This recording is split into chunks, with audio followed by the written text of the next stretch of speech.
മഹാനായ അബ്ദുൽ മലിക് ബിൻ ഖരീബ് റളിയല്ലാഹു അൻഹു അദ്ദേഹം ഒരു സംഭവം പറയുന്നുണ്ട്. ഒരു പെണ്ണിനോട് അദ്ദേഹത്തിന്റെ മനസ്സിലൊരു ഒരു ആഗ്രഹം തോന്നി അവളെ കല്യാണം കഴിക്കണമെന്ന് പറഞ്ഞപ്പോ ആ പെണ്ണ് ഇങ്ങോട്ട് പറഞ്ഞു, കല്യാണം വേണ്ട, പക്ഷെ നമുക്കൊരു ഫ്രണ്ട്ഷിപ്പ് ആവാം എന്നൊക്കെ. അങ്ങനെയാണ് അബ്ദുൽ മലിക് ബിൻ ഖരീബ് അദ്ദേഹം ആ അനുഭവം പറയാൻ.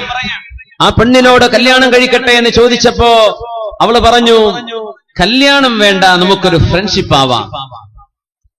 അദ്ദേഹം പറഞ്ഞു, വേണ്ട എങ്കിൽ വേണ്ട എന്ന് പറഞ്ഞു. അങ്ങനെയൊക്കെ ഒന്ന് തുറന്ന് പറയാനുള്ള ആർജവം നമ്മുടെ ചെറുപ്പക്കാർക്കൊക്കെ അല്ലാഹു നൽകട്ടെ. ആമീൻ യാ റബ്ബൽ ആലമീൻ. അങ്ങനെ പിന്നെ അവളുടെ മനസ്സിലൊരു ആഗ്രഹം തോന്നി, ഈ ചെറുപ്പക്കാരൻ തിരക്കേടില്ലല്ലോ, അവനെ ഒരു പുതിയാപ്പിളയായി ഒരു ഭർത്താവായി ജീവിതത്തിലേക്ക് സ്വീകരിക്കാമെന്ന് അവൾക്ക് തോന്നി. പിന്നീട് അങ്ങനെ അവൾ ചോദിച്ചു, കല്യാണം കഴിക്കല്ലേ, ഞാനതിന് റെഡിയാണ്. അദ്ദേഹം പറഞ്ഞു, ലാ വല്ലാഹ് ലാ ഹാജത ലീ ബിമൻ ദഅഉതുഹാ ഇലാ തഅത്തില്ലാഹ് വദഅത്നി ഇലാ മഅസിയതിഹി.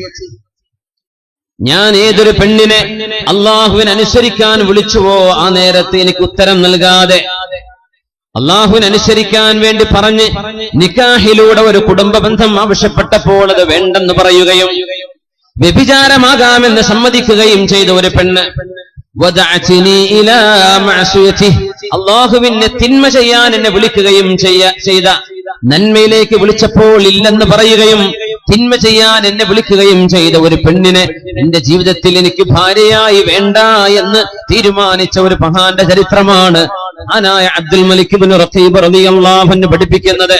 ലാ ഹാജത ലീ ഫീഹാ, എനിക്കത് വേണ്ട, ഹലാലുണ്ടെങ്കിൽ മതി, ഹലാലാണെങ്കിൽ മതി, അല്ലാഹു അനുവദിക്കുന്ന ബന്ധങ്ങൾ മതി.